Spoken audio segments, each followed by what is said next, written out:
Hello, good morning. നമുക്കിന്ന് front പേജിലോട്ട് പോവാം. പത്രങ്ങളിലെ front പേജുകൾ എങ്ങനെയാണ് ന്യൂസ് എത്തിക്കാൻ നോക്കാം. ഫസ്റ്റ് മാതൃഭൂമി എടുക്കാം. മാതൃഭൂമിയിൽ ഫസ്റ്റത്തെ പേജാണ് ഇത്. അതിൽ ഫസ്റ്റത്തെ ന്യൂസ് പറഞ്ഞ് ദൈവത്തെയെങ്കിലും വെറുതെ വിടൂ, സുപ്രീം കോടതി പറഞ്ഞതാണ്. അങ്ങനെ എന്താന്ന് വെച്ചാൽ ഒരു ലഡു കേസ് ഉണ്ടായിരുന്നു മുമ്പ്, തിരുപ്പതി ലഡു, അതിൽ മൃഗക്കൊഴുപ്പുണ്ട് എന്നുള്ളത് ഫേക്ക് ന്യൂസ് ആയിരുന്നു. ഫേക്ക് ന്യൂസ് എന്ന് പറഞ്ഞാൽ അത് ലാബ് റിപ്പോർട്ട് ചെയ്തപ്പോൾ അങ്ങനെ സംഗതി ഇല്ല എന്നാണ് കണ്ടുപിടിച്ചത്. അപ്പൊ സുപ്രീം കോടതി പറഞ്ഞു അത് ആന്ധ്രാപ്രദേശിൽ നടന്ന ഒരു പൊളിറ്റിക്കൽ ഗെയിം ആയിരുന്നു. ഇപ്പോഴത്തെ ഗവൺമെന്റും ഉന്നയിച്ച ഒരു സംഗതിയാണ്. മുമ്പക്കത്തെ ഗവൺമെന്റ്, അതായത് ആന്ധ്രാപ്രദേശിൽ മുമ്പ് ഭരിച്ചിരുന്ന ആളുകൾ അവിടെ തിരുപ്പതി ലഡുവിൽ മൃഗക്കൊഴുപ്പ് ചേർത്തു എന്നാണ് ഇപ്പൊ ഭരിക്കുന്ന ഗവൺമെന്റ് പറഞ്ഞത്. അപ്പോ സുപ്രീം കോടതി പറഞ്ഞതാണ് ദൈവത്തെങ്കിലും ഈ പൊളിറ്റിക്സിനെ കളിയിൽ നിന്ന് വെറുതെ വിടറേ എന്ന് നമ്മുടെ സുപ്രീം കോടതി പറഞ്ഞതാണ്. സംഗതി അത്രേ ഉള്ളൂ. ചന്ദ്രബാബു നായിഡുവിനെ കുടഞ്ഞു കോടതി. ദൈവത്തെ രാഷ്ട്രീയത്തിൽ നിന്നും മാറ്റി നിർത്തണം. അന്വേഷണ റിപ്പോർട്ട് വരും മുൻപ് മാധ്യമങ്ങളെ കണ്ടത് എന്തിനെന്ന് ചോദ്യം. ഇതൊക്കെയാണ് സുപ്രീം കോടതി പറഞ്ഞത്. സുപ്രീം കോടതിയുടെ ചന്ദ്രബാബു നായിഡു ഗവൺമെന്റ് ആണ് പറഞ്ഞത്. ഇങ്ങനെ മൃഗക്കൊഴുപ്പ്, കഴിഞ്ഞ ഗവൺമെന്റ് ഇങ്ങനെ മൃഗക്കൊഴുപ്പ് ലഡുവിൽ ചേർക്കുന്നത് ആരെങ്കിലും ചെയ്യും. കാരണം മൃഗക്കൊഴുപ്പ് ഇങ്ങനെ ഇതാക്കുക എന്നുള്ളത് പൊളിറ്റിക്സ് ആണ്, വേറെ ഒന്നുമല്ല, പക്ക പൊളിറ്റിക്സ് ആണ്. ലഡുവിൽ പൊളിറ്റിക്സ് കലർത്തിയതാണത്. അടുത്തൊരു ന്യൂസ് എന്ന് പറഞ്ഞാൽ നമ്മുടെ സിദ്ദീഖിന് സുപ്രീം കോടതി ജാമ്യം കൊടുത്തിട്ടുണ്ട്. ഞാൻ വിചാരിച്ചില്ല കിട്ടുമെന്ന് കേട്ടോ, അതേതായാലും കിട്ടി. അഥവാ അറസ്റ്റ് ചെയ്യുകയാണെങ്കിലും അത് റദ്ദ് ചെയ്യും. ആ ഒരു കേസ് സുപ്രീം കോടതി പരിഗണിക്കുന്നവരെ അവന് ജാമ്യത്തിൽ നിൽക്കാം.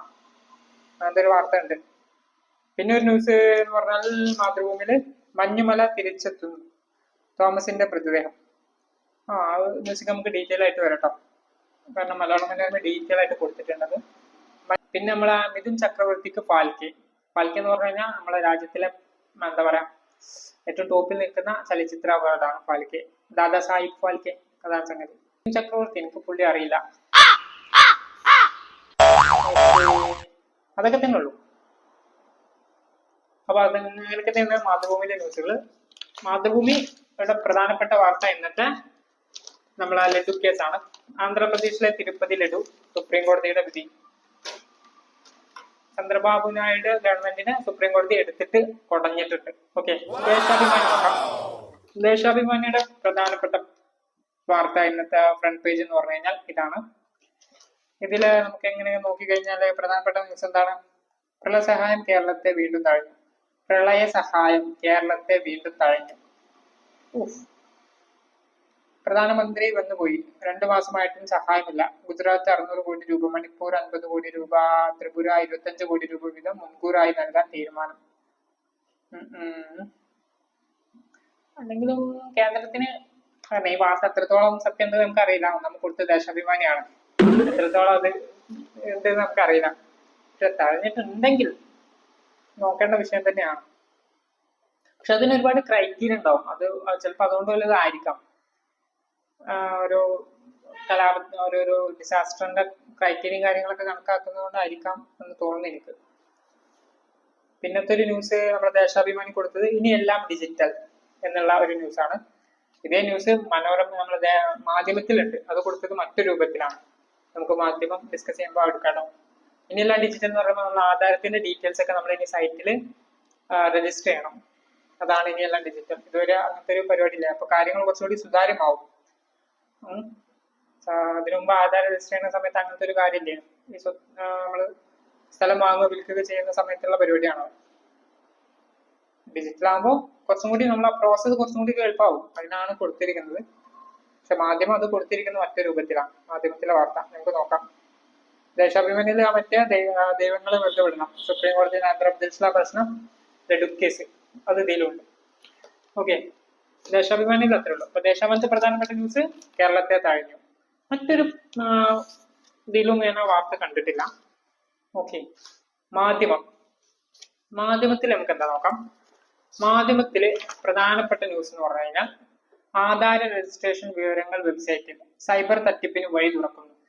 ദേശാഭിമാനിയിൽ ഇതേ വാർത്തയാണ് കൊടുത്തത്, ഇനി എല്ലാം ഡിജിറ്റൽ എന്നുള്ളത്. ദേശാഭിമാനി അത് പ്രധാനപ്പെട്ട ന്യൂസ് ആക്കി കൊടുത്തിട്ടുണ്ട്, പക്ഷെ നെഗറ്റീവ് സൈഡിലാണ്.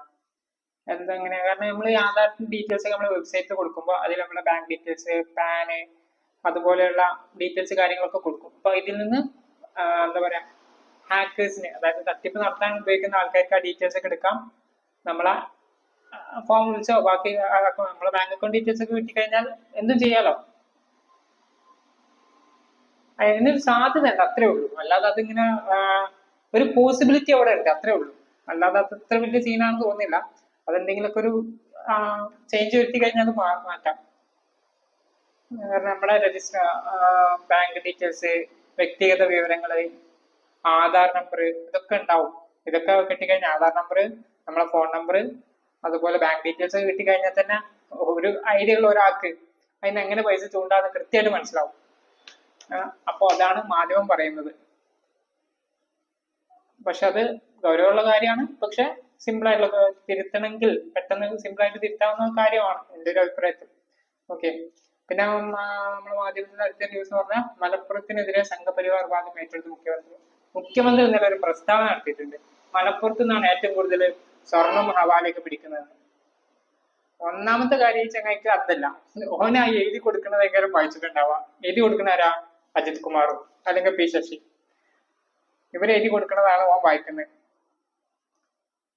പക്ക പൊളിറ്റിക്സ് ആണ് മലപ്പുറം. ഇപ്പൊ എന്താ പറയാ, പൊളിറ്റിക്കൽ സബ്ജക്റ്റ് ആണല്ലോ ഇപ്പൊ മലപ്പുറം എന്നുള്ളത്. അത് മതവുമായി കലർത്തിയിട്ടാണ് ഇപ്പൊ അടിക്കുന്നത്. അത് അൻവർ ആയാലും നമ്മുടെ മുഖ്യമന്ത്രി ആയാലും. അതിലോട്ട് ഞാൻ കൂടുതൽ പോകുന്നില്ല. സ്വർണ്ണക്കടത്തും ഹവാലയും തീവ്രവാദ ഫണ്ടിങ്ങും മലപ്പുറം. കാരണം അതിനധികം ശ്രദ്ധ കൊടുക്കാതിരിക്കുന്നതാണ് ആ വാർത്തക്ക് നല്ലത്. ആ വാർത്തയോട് നമുക്ക് ചെയ്യാൻ പറ്റുന്ന ഏറ്റവും നല്ല കാര്യം അതാണ്, ഒരു മലപ്പുറത്തുകാരനായതുകൊണ്ട്. ഓക്കെ. അടുത്ത നമുക്ക് സുപ്രീം കോടതി, സുപ്രഭാതം എടുക്കാം. സുപ്രീം കോടതി അല്ല, സുപ്രഭാതത്തിൽ പറയുന്നതിന്റെ പ്രധാനപ്പെട്ട ന്യൂസ് എന്താക്കാം. അതിലെ തന്നെ വിദ്വേഷം തുപ്പി, രാജ്യവിരുദ്ധ പ്രവർത്തനങ്ങൾക്ക് മലപ്പുറത്ത് പണമെത്തുന്നു എന്ന് മുഖ്യമന്ത്രി. ആ ഒരു ന്യൂസ് ആദ്യം സത്യം എന്താണെന്നല്ല ആദ്യം നോക്കേണ്ടത്. രാജ്യവിരുദ്ധ പ്രവർത്തനങ്ങൾക്ക് സ്വർണ്ണക്കടത്ത് നടത്തുന്ന ആരാ? തീവ്രവാദികളാണോ? അല്ല. ആരാണ്? അത് ഇവിടുത്തെ സ്വർണ്ണക്കടക്കാരാണ്. അവരെ ടാക്സ് വെട്ടിക്കാൻ ചെയ്യുന്ന ഒരു പ്രോസസ്സാണ്, അത്രമാത്രം. ഇനിയിപ്പോ അതിൽ ഇത് ഉണ്ടെങ്കിൽ എന്താ പറയാ, വേറെ വല്ല ഫണ്ടും അതിലുണ്ടെങ്കിൽ അത് കണ്ടുപിടിക്കും. പക്ഷെ അത് അങ്ങനെ റിപ്പോർട്ട് ഇതുവരെ ചെയ്തിട്ടില്ല. ഉണ്ടോ? ഇത് ടാക്സ് വെട്ടിക്കാൻ വേണ്ടി സ്വർണ്ണക്കടത്തുകൾക്ക് നമ്മള് സ്വർണ്ണം കടത്തുന്ന ടീംസ് എല്ലാം ചെയ്യും. അതിനെ രാജ്യവിരുദ്ധ പ്രവർത്തനം കാക്കട്ടോ. ട്രെയിൻ മദ്രസ വിദ്യാർത്ഥികൾക്ക് തടയാൻ ശ്രമിച്ചു, ഹിന്ദു യുവാവിന് മർദ്ദനം. ട്രെയിനിൽ മദ്രസ വിദ്യാർത്ഥികൾക്ക് തടയാൻ ശ്രമിച്ചു, ഹിന്ദു യുവാവിന് മർദ്ദനം. അങ്ങനത്തെ ന്യൂസ് ഉണ്ട്. മദ്യപിച്ചെത്തിയ 2 പേർ പ്രകോപനമില്ലാതെ വിദ്യാർത്ഥികളെ മർദ്ദിക്കുകയായിരുന്നു. ട്രെയിനിൽ മദ്രസ വിദ്യാർത്ഥികളെ തടയാൻ ശ്രമിച്ചു, ഹിന്ദു യുവാവിന് മർദ്ദനം. എവിടെയാണ്? മുംബൈയിൽ ട്രെയിനിൽ യാത്ര ചെയ്യുകയായിരുന്ന മദ്രസ വിദ്യാർത്ഥികളെ ഒരു സംഘം ആക്രമിച്ചു. ജനറൽ കോച്ച് മദ്യപിച്ചെത്തിയ 2 പേർ പ്രകോപനമില്ലാതെ വിദ്യാർത്ഥികളെ മർദ്ദിക്കുകയായിരുന്നു. അത് നമുക്കൊരു കള്ളുകുടി കേസായിട്ട് എടുക്കാം. പക്ഷെ ആക്രമിക്കപ്പെട്ട ആൾ മദ്രസ വിദ്യാർത്ഥി ആയതുകൊണ്ട് അതൊരു വാർത്തയായി. അങ്ങനെയാണ് ഞാൻ അതിനെ കാണുന്നുള്ളൂ.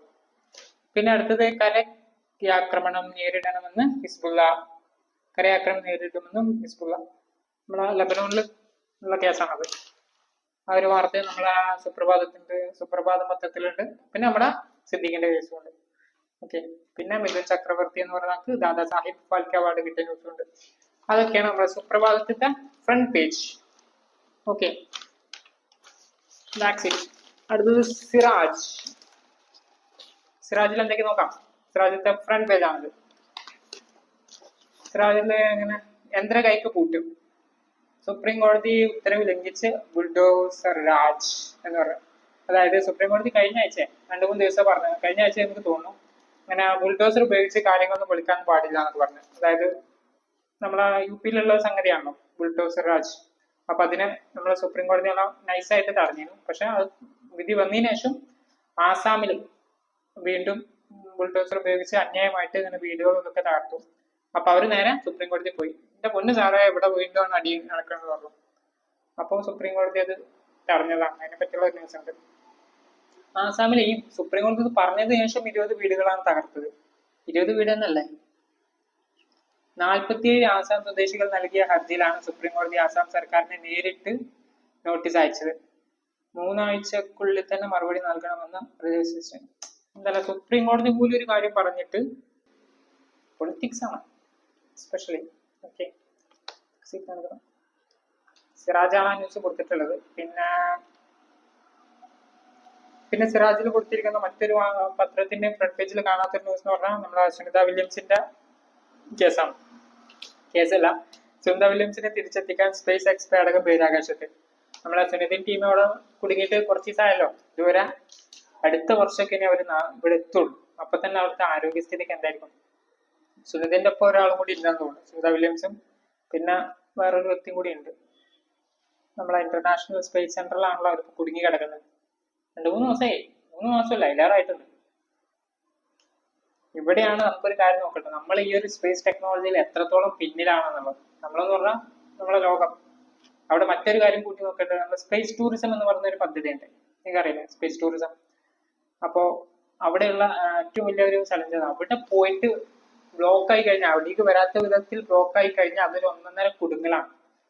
ഇത് പെട്ടിരിക്കുന്നത് സ്പേസ് സെന്ററിലാണ്. സ്പേസ് ടൂറിസം എന്ന് പറഞ്ഞാൽ സ്പേസ് സെന്ററുമായിട്ട് അധികം ബന്ധമില്ല എന്ന് എനിക്ക് തോന്നുന്നത്. ജസ്റ്റ് പോവാ, ഇങ്ങനെ അടിയിലേക്ക് ഇറങ്ങാം, അതാണ് സംഗതി. എന്നാൽ പോലും അത് ഹൈ റിസ്കി ആയിട്ടുള്ള ഒരു സംഗതിയാണ്. ഓക്കെ, സിറാജിലത്തൊക്കെ തന്നെ ഉള്ളടേ. നമുക്ക് മലയാള മനോരമ നോക്കാം. ഓക്കെ, മലയാള മനോരമയുടെ ഫ്രണ്ട് പേജാണ്. ഇതിലെ പ്രധാനപ്പെട്ട ന്യൂസ്, ഞാൻ നേരത്തെ മാതൃഭൂമിയിൽ ഇതേ ന്യൂസ് കണ്ട്. മഞ്ഞിൽ 56 വർഷം. നമ്മളെ ഹിമാചൽ പ്രദേശ് അല്ലേ? ഹിമാചൽ പ്രദേശിലെ 1968 ഒരു വിമാനപകടം ഉണ്ടായി. ആദ്യത്തെ ആൾക്കാരുടെ ബോഡി കിട്ടുന്നത് ഇപ്പം. അതിലൊരു മലയാളി ഉണ്ട്, നമ്മളെ കോട്ടയംകാരനാണ്. എവിടെയാണ്? കോട്ടയുള്ള ആൾ. എന്താല്ലേ, അപകടം ഉണ്ടായതിന് മഞ്ഞുമലയിലാട്ടോ. അതുകൊണ്ടാണ് ആ ബോഡി ഇത്രയും കാലം, എന്തെങ്കിലും പാർട്സ് ഉണ്ടെങ്കിൽ അത് നിന്നത് ഇത്രയും കാലമായിരിക്കും. എങ്ങനെയാണ് കിട്ടിയ, എന്താണ് അവസ്ഥ എന്ന് നമുക്കറിയില്ല. അത് കടലിലൊക്കെ പോയി തപ്പിയിട്ട് വല്ല കാര്യമുണ്ടോ?